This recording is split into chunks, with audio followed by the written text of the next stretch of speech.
If you're spending too much time on your business and you feel like it's consuming every waking hour, you should consider hiring a virtual assistant. Hi, my name is Valentina Brega. I am the CEO of Hire Train VA, and in this video, we'll talk about when to hire a virtual assistant and the techniques that we personally use to build a team of A players. Let's go. Alright, but first let's define what a virtual assistant is. A virtual assistant is a highly skilled professional who works remotely to assist with various tasks and projects. So these responsibilities can include administrative tasks such as scheduling appointments and responding to emails or talking to customers, as well as more specialized tasks such as social media manager or video editors or content creation and so on. So when should you consider hiring a virtual assistant? First of all, understand what is taking you most time. One indicator is when you're feeling overwhelmed with your work or when your business is not growing because you're so involved with routine tasks. As an entrepreneur, it's so easy to become bogged down with tasks that take up a lot of your time, but they don't necessarily bring in revenue. So by hiring a virtual assistant, you can free up your time to focus on the tasks that will help you grow your business. And there are tasks that you might want to delegate and tasks that maybe you shouldn't delegate. If you are just starting out, if you are laying the foundations of your company, maybe it would be better for you to understand the fundamentals of your business first before you delegate responsibilities.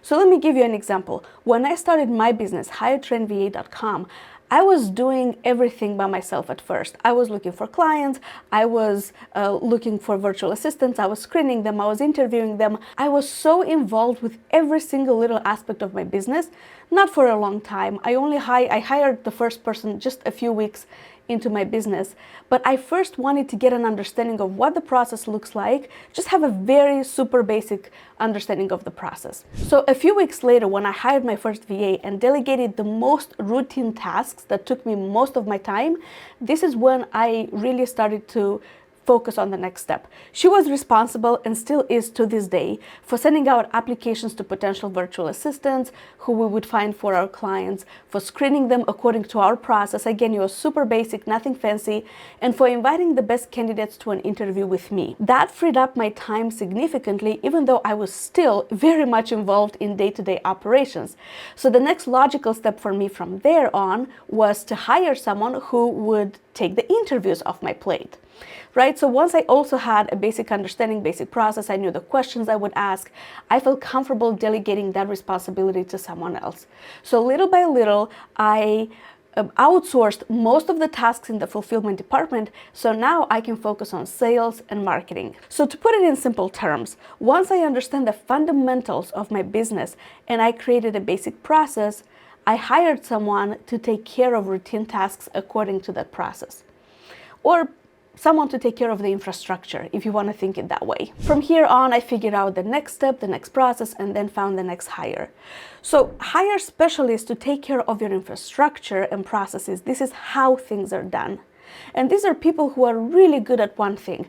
They're good at cold calling, they're good at lead generation, they're good at social media, they're good at video editing. What is it that they're specializing in that you are not the best at? So get that off your plate so you can focus on bigger things. What I often see is people looking to hire virtual assistants right away without understanding the fundamentals first.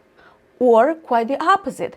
I see entrepreneurs who are so detail-oriented on the process and they want to figure out everything about that process before delegating that responsibility. None of these options are good, right? You want to understand a little bit about what's going on in your business, but not to a point where you are so detailed and you have to have it perfect.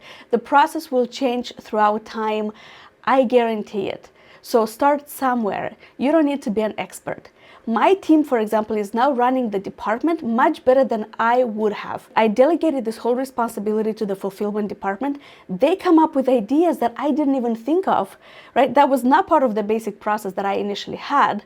And it all started with me having trusting my team and letting go of the vine. So my virtual assistants are the ones that improved on the processes that I had. They took full ownership and are running this whole department with minimal supervision from my part. If you still don't know what to delegate to a virtual assistant, check out the link in the description below. I put together a list of 100+ tasks a VA can do for you and your business. So maybe that will give you some inspiration. Also, check out the next videos in this series to learn more about how to get a VA on your own, or if you would prefer a professional company to do that for you, we would love to help you get virtual assistants for your business. Again, check out the links in the description. We'd love to help. Thanks for watching. Don't forget to subscribe to this channel for more business tips and tricks. I'll see you in the next video.